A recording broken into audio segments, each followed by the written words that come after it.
Hello, good morning everyone. Welcome sa ating channel.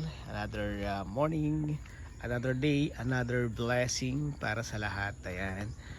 Tingnan natin, ipe-flex lang natin yung ating bagong apartment na mga dogs natin. Ayan di ba? Nakita nyo guys. Ayan. Yung bago nating apartment ng mga dog. Bali 3 doors ito.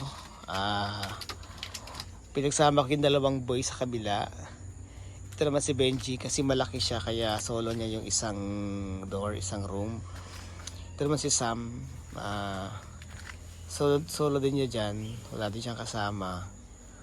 Pero yung isang puppy, sinasama ko sa kanya pero nasa layasam pa siya ngayon eh.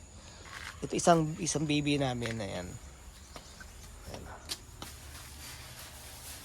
Shih yan paglaki, Shih Tzu. Ayan. Ay yung dalawa pa doon, ayan. So hanapin natin yung nawawala pa yung isa. Siguro nasa galaan pa yon. Medyo na kasi siya, medyo tawag dito. Ayan, ito pala. Hello. Halika dito, saan ka galing? Ayan isa nating puppy, ayan Medyo nagsisimula na kasi siya maging gala ngayon. Pag napalabas siya, lumalabas na siya ng bakuran eh. Kaya dito lang naman siya, di naman siya lumalayo. Ganyan lang sila. Pag morning, kailangan nila lumabas.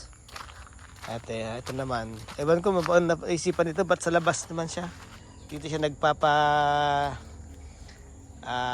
nag-aalaga ng anak niya sa labas. Mas feel nila sa labas kaysa sa loob.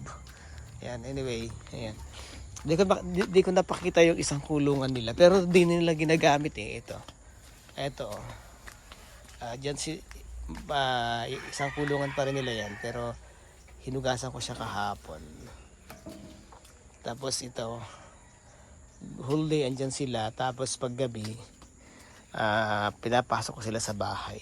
Kasi bago pa lang sila dyan. Pero hindi pa rin kasi ako sanay na nandito sila sa loob. Kaya maghapon sila dito, tapos doon sila sa loob sa gabi. Kaya magdamag sila dyan, tapos balik sila sa umaga dito. Pero nga pala akong tatlong dito, mushroom. Nilabas ko siya kagabi para mahamugan. Ayan. Pero papasok ko sa loob mamaya. Di pa siya namumunga. Nagbubunga. Ayan. See you lang guys. Good morning. Ay ngayon na may tao na. Ayan.